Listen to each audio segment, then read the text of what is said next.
Para musidɓe julɓe tedduɓe en jokkito yewtereji men ɗi miɗen ɗiɗo haqqeji sappo ɗi tawata neɗɗo kala ka hoore leydi ɗo yo wat kam hakkille majji ko junnita ɗi no haaniri noon, sabu ko ɗiɗo tongoyta yimɓe ɓen ñande darngal, ko tampinta yimɓe ɓen ñande darngal ko argol ka Allah tawa hiɗa lorri yimɓe ɓen. Jonnon sa andi noneji yimɓe ɓen ko ɓeɗo noneji yimɓe woodi, koni hanuɗo wondirde, koni hanirɗo wondirde piwata ɓe on sabu ñande darngal natugol maɗa yiite jahannama wona sabu haron ka natude ɗi aljannaji duɗaɗi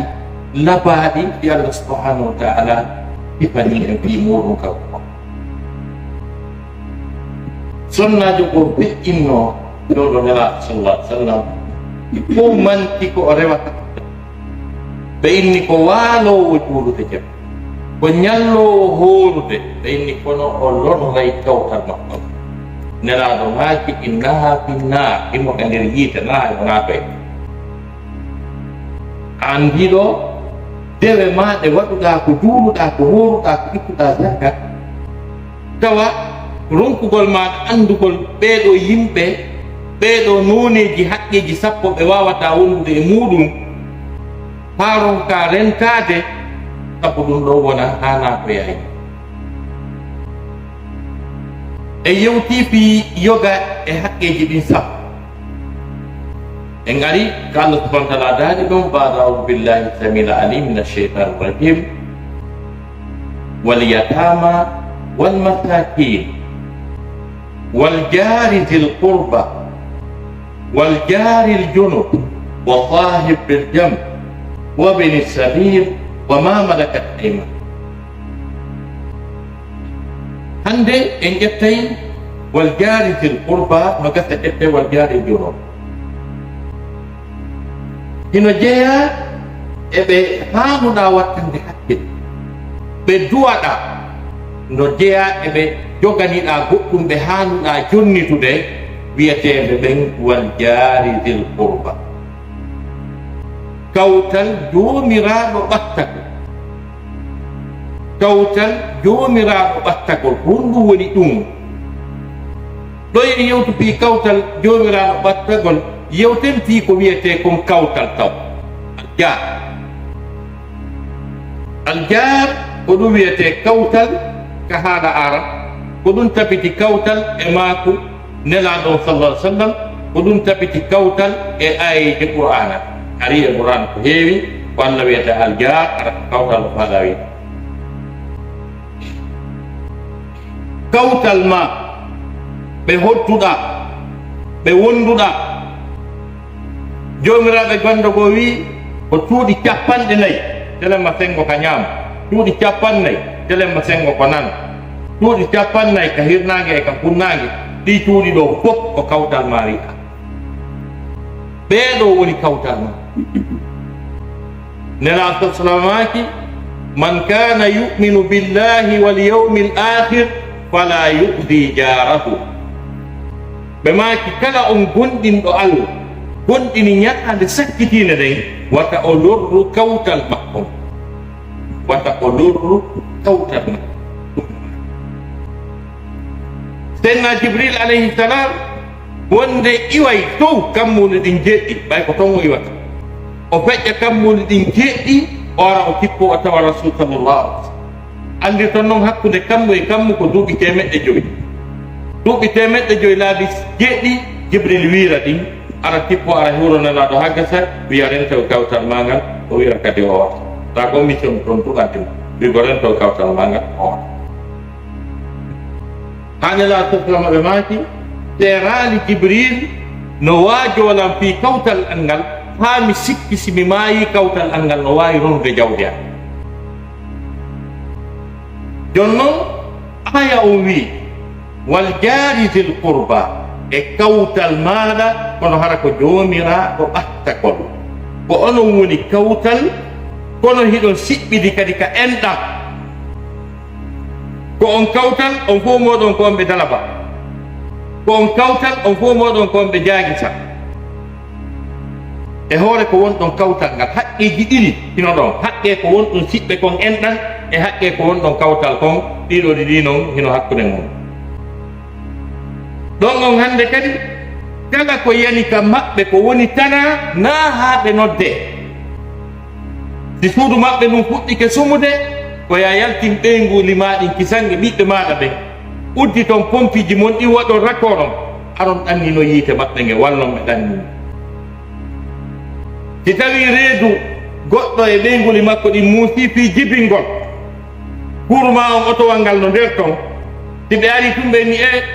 monsieur Diallo ɗo dey haray sonna jon ɗo situation on ɗo ko ma oto heɓo ɗo joni otowal ma ngal haray aranama ɗum na jeeya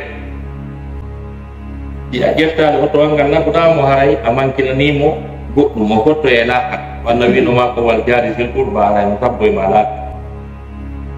nawi koɗo ɗo ko otowal mum tum woni ɗo haray oto ɓe ngalaɗo ngal paani donc oto ma o kañum rondata ko nawnuɗo naɓa ko honɗum woni ran ɗon kawtal a joggi oto ala o honɗum nafi a sikka si tawi ko goɗɗo nawni kala ko yani ton ko ya immo daroɗa si a andi si a andali ɓe teddinirima ɓe hollitima ko ya immo daroɗa wallitoɗaɓe wata ñamuɗon ha hay ko ya ka poubelle haɗa ɓe weela ɗum ɗo fof haray ɓe na noon fere daragol tewo passe lorraɓe uddita cabinet ji mum ɗin di e luuɓuɗe ɗen fof araka tande maɓɓe solsoliji ɗin fof weraka maɓɓe ma ɗum uddita radio wiɗon jemmaɓe ronka heɓde ka ɓe ɗano ma piirida e ɓeygu mum sonkata fof koyo hawti to ara bindina yimɓe ɓen fof ɗum fof calculete ha moƴƴa aɗa jogui machine calculatrice jo on tappay ɗum ko beru jeluɓe soñji ko handu ganno ɓe ɗano ɗum fof a tawa e laaka sako ko wonduma e ɓenno ɗum wiyete wal jaari sen kurba wal jaaril junub e kawtal bangi ɗo on woni kawtal cuuɗi ɗin tun ko noon on kawtidaka mum kuuta kamɓe koɓe pita an ko amo koyi ma ɗum an ko amo timbo paɓe en fi Allah no waɗa ka téléphone ko ñoƴƴete ni ɗano tawi on tigi anda on fa donc musidɓe julɓe tedduɓe ko kawtal ko ɗum wiyete wal jaari junub ko kawtal mo kawtirɗa ko no siɓɓita ma ɗum ɗon kawtiri kanko ko postojo an ka ɓale ɗon kawtiri kanko ko japonejo an ka suédois ɗon kawtiri ɗon ko kawtal ko tagan woni takko ma hiɗon kawtiri ko kefere ko a julɗo ɗum fof wiyete jaari junub fi oɗo ko kefere fi oɗo ko portojo si suudu makko ɗum fokkiti sumugol a immoto na yawi bat solo kefere o heeɓi ko ɗaɓɓi ko ya immo alta kefere o si ɓeygu kefere on fokkiti jibingol ko ya wallumo no ɓe yarato si goɗɗo nawni ka kefere on ton andi ko yarlanduɗa si jeyti si goɗɗo maayi toon ɓe wullike ɓe wulli ɓe sunik goɗɗum ɓe heeɓi sattede goɗɗo maayi ko ya ar yurmina kono ɓayɗon ko kefere na yawi Allah yafum ɓe yawi ko ɓe wiyata ko wiya condoléance kamɓe andi kon ɗum ɓiri condoléance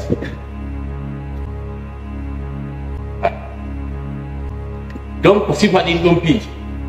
non wonduma e sifa ɗen kawteta ko heferaɓe fii ko heferaɓe wata yawhiroya ha paritona artoya jemma ha gasa acca oto ngal no huɓɓi ɗo ronfla ɗanninaɓe ñande goo woduno neɗɗo momi weldirno saabi Allah mais yeyi min julno e qiyamul layli min arde ko motoru makko min ari tawi kaɓe hoɗi ɗon no heewi tew min ari ha ka traw dow ga o ɗannini motoru o puusino min ari amin keren paani o fanki bude ɓe puusi motoru ndu ha min naatoy naati ni kon ɗum woni ɓe ɗum ɗo o si ndu huɓɓi ɗo ndu dertata e ɓeeɗo puusugol ndu iwe to ha ndewota ɗo ɓurani mi edi ndu maƴƴina ɗon goɗɗo piiɗen iwri qiyamul layli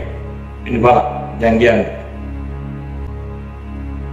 donc huɓɓingol ɗon radio wi sonkina sifa ɗin piiji ɗum ɗon fof hana e kawtal ngal ɗum hana e kawtal donc woni onti ko julɗo woni ko kefero kala ko si tawi ko heeɓi fatunde a aray si tawi kadi ko kefero kep o waɗi dennabo ma ɗum père hara ko chrétien haga o teddinirima ko ya ar sa ari ñama ko daganima kon Ditai andi ko nagge hirta ma dum ko bimana te umbe ko do nyamas ko te ko teru inna an disamo na ma nyam go nyam tema dici ari yara ibini jago ari kon terto sifat impiji ko ngal jokko jiran to invita te invite parce que qur'anai wa ta'amul ladina utul kitab hillul lakum nyamete mabbe kambe juif be ngi chrétien be kisse mabbe de ngi dagani dum l'islam dum ka tot ma'id me hita kawtiri goddo o nyami ta invitamo yuro ndirta o heba tata na ara nyeda kon dum pop no sappin woni do pinti wal jari junub wa sahib bil jam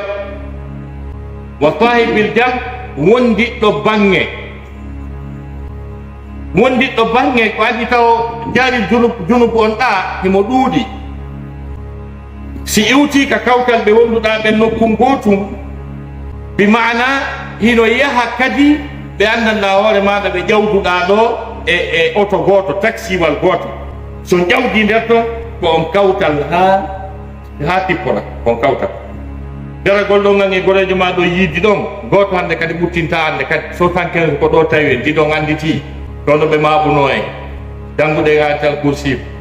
ta goto buttinta hande kadi ko yo wodi doyi ando no wodi ron ko ben wodi sunibe si tay ko bisi ko metro si ko tren fo mu wat doyi ta teran yimbe ben derto kawtal ma mo febo ta dawdi do goddo ma bana wal haga si o fokkiti haga si o nawni ara himo jungo mom onon do wonbe derto men tentinima an andu do aya ko wete ko wal jari dum bi bana kawtal on don ko kawtal ko ya wallu mo ha o yida e sibbe makko me ma hewta o hewta e laptade na ya akkir muni si tay paasi makko di wujjama ma di majji don julbe wonbe don ben haray paasi makko di no paybe ko be kafindir be on mo paasi hakke kawtal be kawtir beru don ko di fadim no fiji ko do tiwi do wa sahibul jam e wondi do bange taw odo o wondu e bange no jeeya sifa dum sifa o metro non sifa auto on haga ma sifa ka service ka gollo ton do ka l'école par exemple wiye lycée yimbaya e ono wonbe ka lycée be fop kon kawta tentinima non be kaftuda classe goto kon kawta tentinima non be kaftuda ranche goto kon kawta tentinima non mo joduda bawwal gotal ngal kon kawta wata deran sumo so lubi kama bik lepp lubumo to mafike ande ko wawda wallumo so landi kama ko hakke makko landi ko qur'an wima wa sahibul jam araka joni tumo evita sonko evita ko wiete ko sonko e yawre e yawa kon wa sahibul jam mo gollidata ka place marché madina on ko yimbe guluji woni marché madina on be kawtirda taabe mum be hikkondiri ben wata bannudo nyiri nyama ron ka be noddude wata goddo mabbe an sondo ma don goddum ko makka fere ta ko gonga ti tayi don jodo di client jo makko dan client jo makko be be ari o ala do parce que Allah no ma jarri baade wondo don nokku goto sono kala ardo to mo sono kala ta hebal premier client taw dal ndar dem o martina ha to baro yi don hawo inni tewdi tawata doggi tewdi da way mo sensa da wi tewdi ala ta ko mone mawo joni na ko martinali kon tunda calcul na di don kadi ber ko jindo tampo da ko tewdi kon ko calcul no sabbi balaka te hono mo sensa tikiri anjo makko ngari e bawo makko na wi jommu ngala ida don hina andi kadi prix on ko yeyete ko yeyam no to ari o yakini anjo ma arno hino do he na non ko non tawa wujjobe client jonge tawde ba ta be ay do wada ni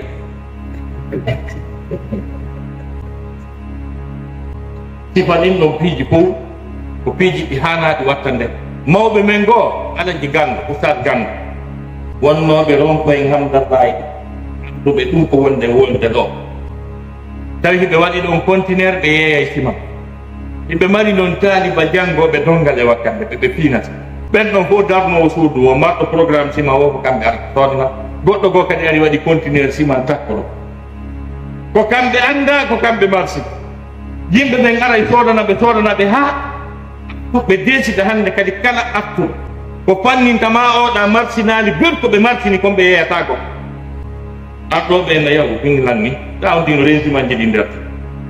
oya darni ɗon heɓi ɗon programme mum ko barki maɓɓe ɗon relation ji maɓɓe ko ɓe anndidira ko ñande wo ñande ko ben ko ɓe yeeyi kon ko ɗum oɗa kadi yeeya kamɓe ɓe manquetaki client Conakry fof ko taaliba